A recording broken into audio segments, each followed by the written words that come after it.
Рәдиф Гаташ исемендәге 2-нче Республика фәнни гамәли тикшеренү һәм иҗади эшләр конференциясе булып узды.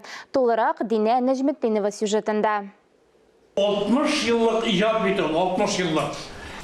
Рәдиф Гаташ узган гасырның 60-нчы еллар башында татар шигърияте мәйданына үзенчәлекле шигъри әһәңе белән чыккан талантлы шагыйрьләрнең берсе. Шагыйрьне табигать, тирәюн мәхәббәт илһамландыра. Атаклы язучының иҗаты белән тагын да якынрак танышу максаты Рәдиф Гаташ исемендәге конференция оештыру. Катнашучы шагыйрьнең шигырьләрен төрле яктан тикшереп карый, мәхәббәт юнәлешенә аеруча йогынты ясый, хәтта берничә чит ил теленә тәрҗемә итә. Мәсәлән, чечен теленә. ويت أدمج تاني دوالخو تاني دوالو إشتا دائم خلا ديزا. Biz кешеләр туры килә икән, шатланабыз, шашып көләбез. Кайгы килгән чакта кайгырабыз.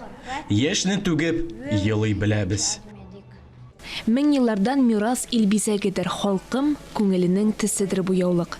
Күптән түгел әлеге конференцияда яңа номинация барлыкка килде. Кул яулык остазлары көч сынашты. Яңа номинациянең барлыкка килү тарихы бик үзенчәлекле. Рәдиф Гаташның яшь чак хатирәләре белән бәйле.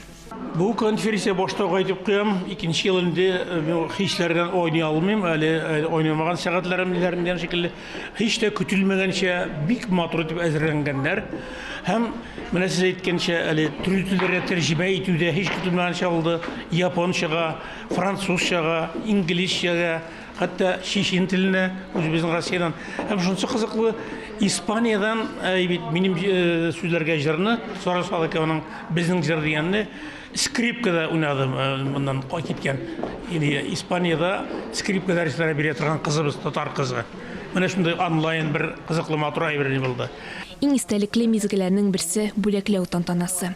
Барлык катнашучыларга дипломнар һәм бүләкләр тапшырылды. Динә Нәҗметдинова, Тохир Хәсәнов, Татарстан яңалыклары.